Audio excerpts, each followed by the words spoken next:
Howdy folks, AJ coming at you again, your resident vintage gamer, and this is part 2 of my Salt Lake City ComicCon fan experience coverage. Part 1 was of all the photographs that I took. You will find a link to that in the description below if you want to see that first. This will be part 2, and it will be the loot that I picked up at the con, as well as my official review. So without further ado, let's go.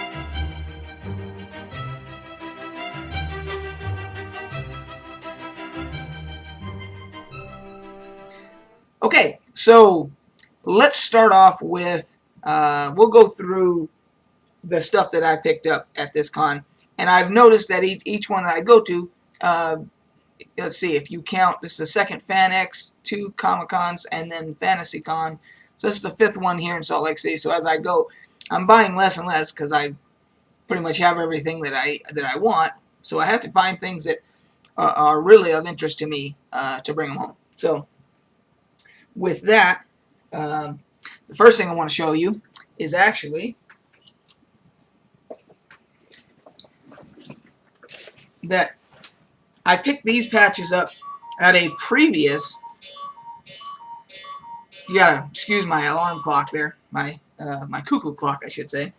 I got this bag. This bag is from E3, one of the original E3s, back in 2001, and that's where I bought this bag, and it became my D&D bag as well as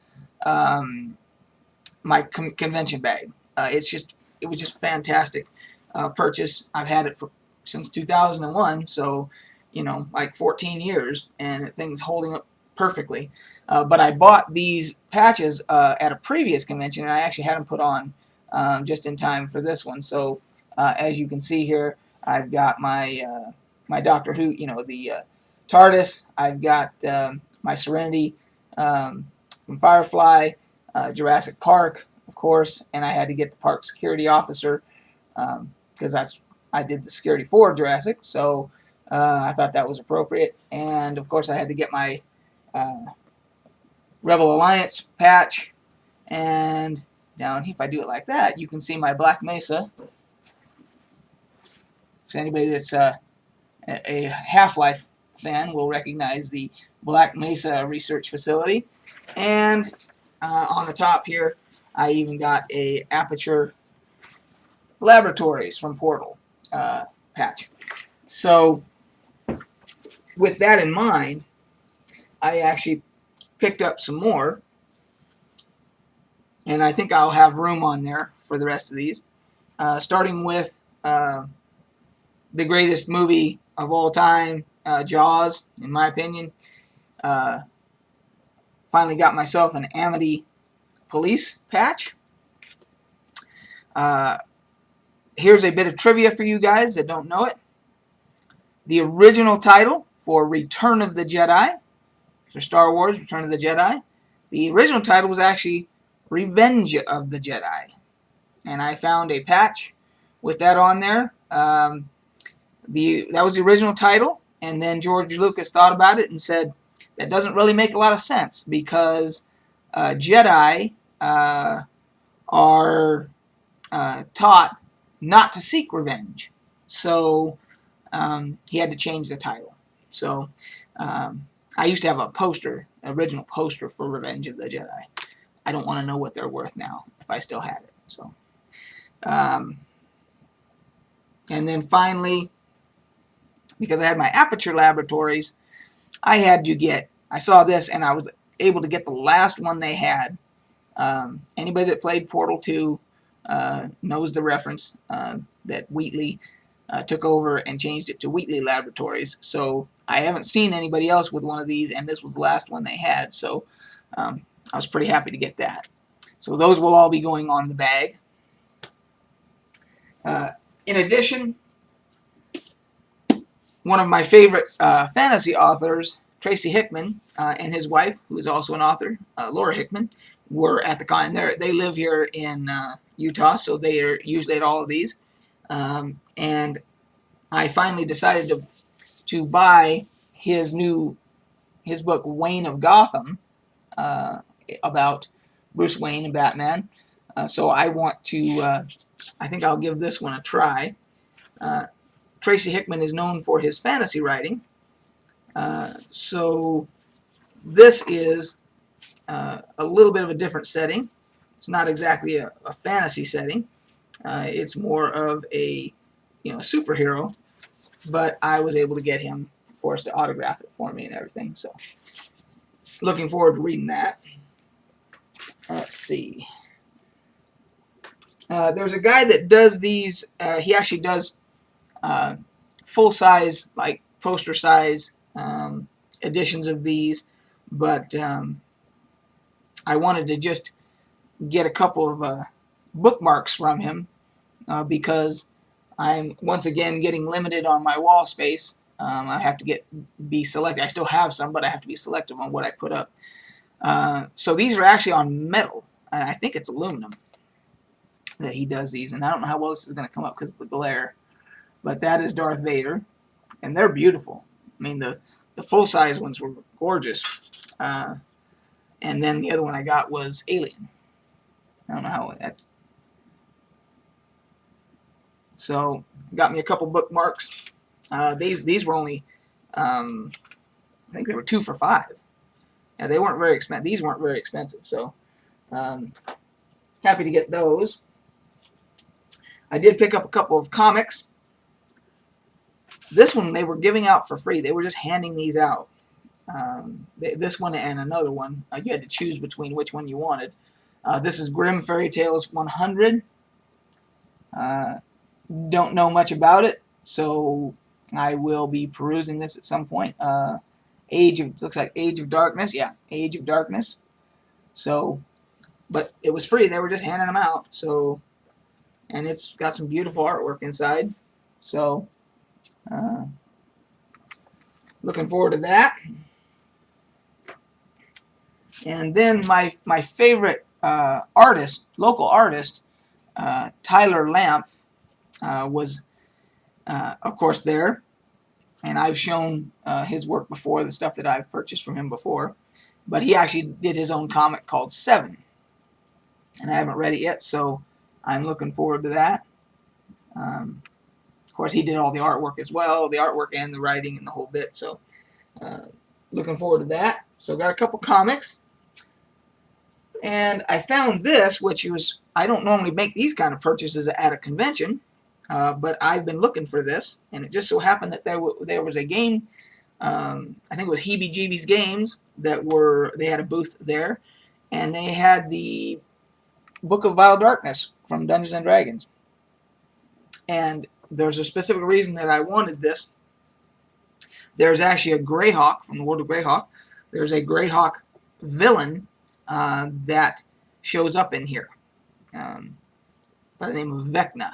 So, even though at this point they weren't really supporting the Greyhawk game world anymore, he makes an appearance in this. So, in the interest of being a completionist, I had to have it. And then the last couple of things I have were both from the famous cosplayer Yaya Han.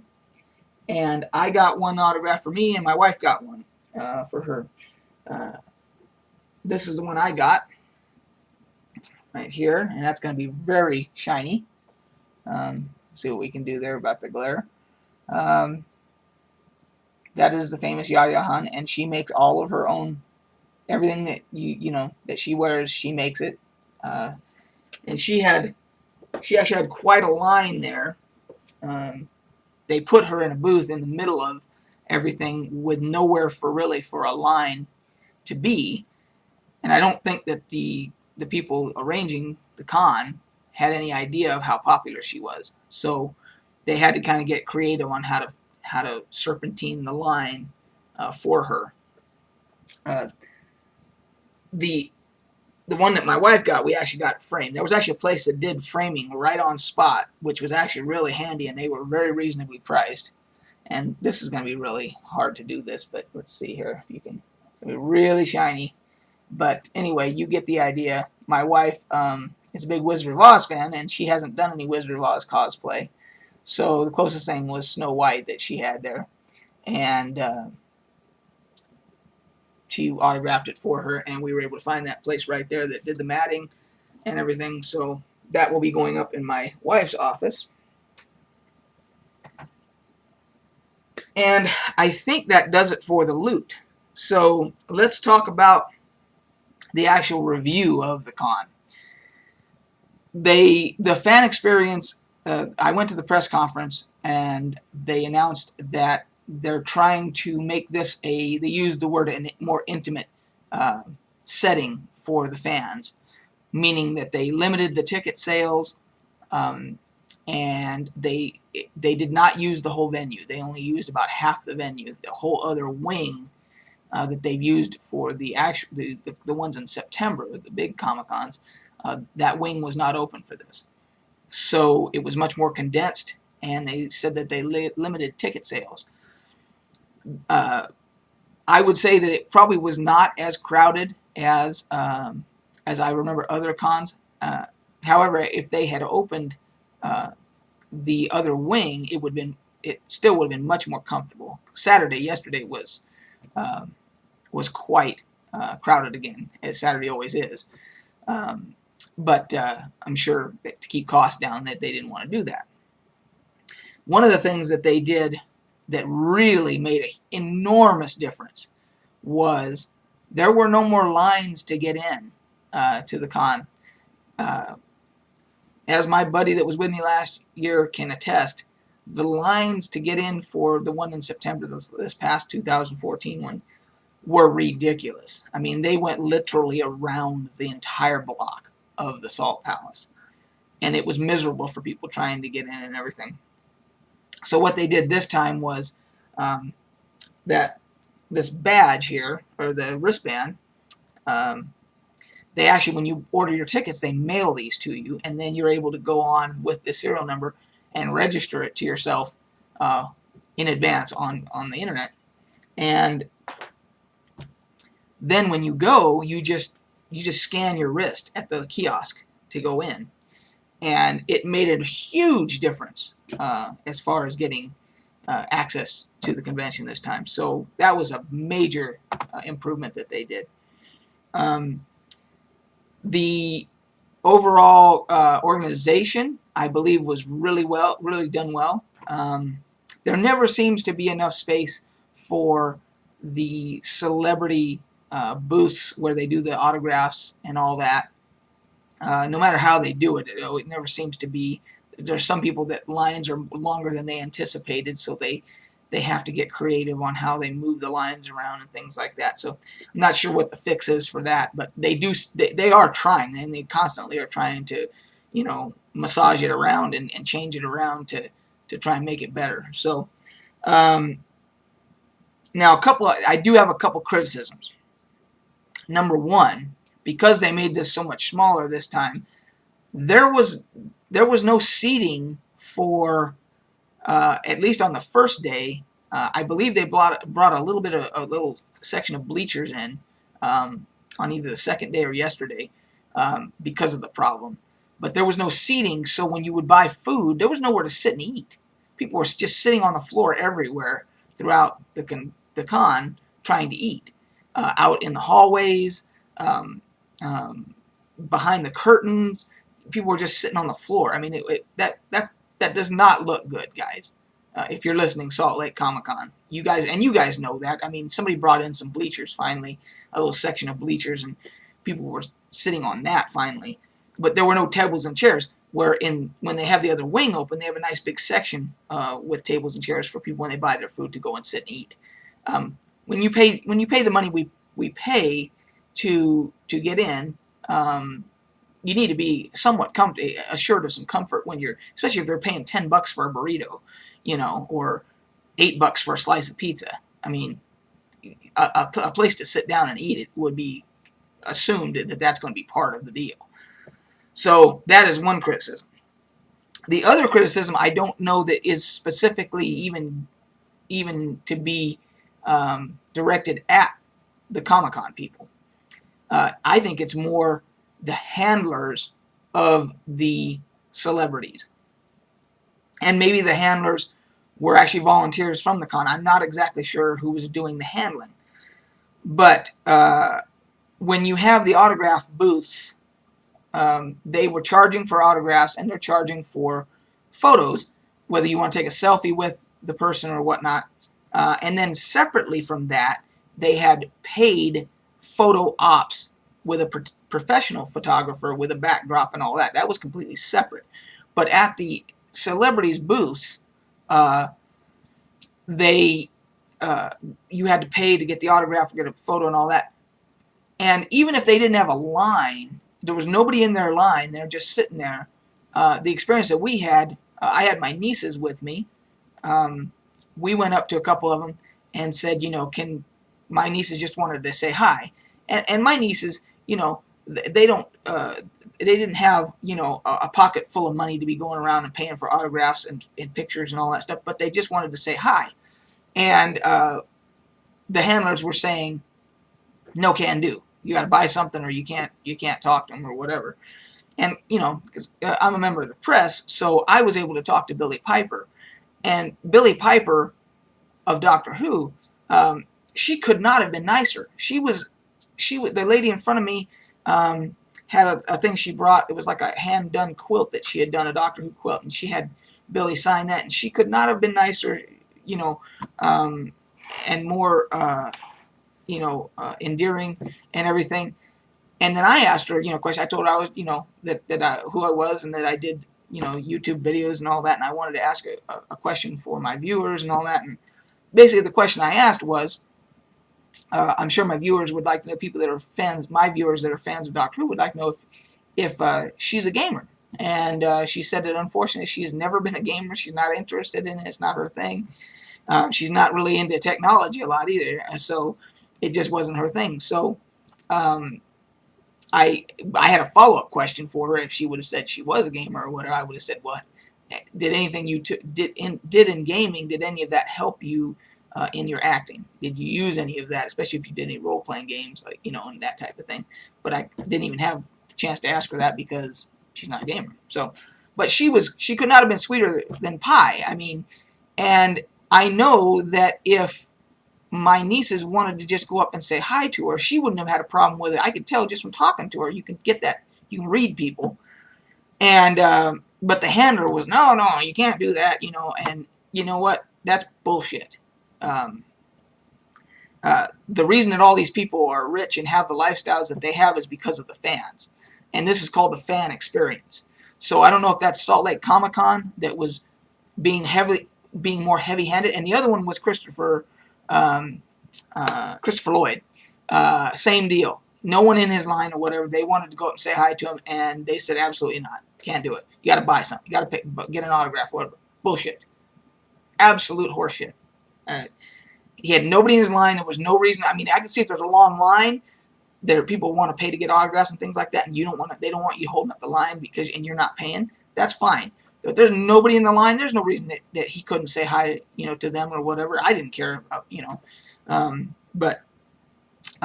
so I again think that's the handlers. I don't know if that's Comic-Con that's doing that, or if that's their individual handlers. But regardless, I consider that unacceptable. I think that the people that are there that support the fans, excuse me, the fans that support these celebrities, should be given a little bit of leeway and access to meet these people, especially when it's conducive. If there's no line and there's no other reason why they can't, to just go up and say hello, it seems perfectly reasonable to me. So those are the only two criticisms I had. One may or may not be Comic-Con, the Salt Lake Comic-Con's fault. The other one about the seating for eating and all that, that's definitely Comic-Con's fault. So I think they already know that because they brought the bleachers in. So that wasn't really a good solution, but it was something. So I'm sure they'll take that into consideration already. But so that's it. That is the con is over. Did do a couple panels. I did do some panels. I'll talk about that real quick. Karen Gillan, Billie Piper, Felicia Day. I went to all three of those panels. All three of them seem to be very forthcoming and answered all the questions that were asked of them. Very nice and everything like that. So as far as the panels go, fantastic. No problems there.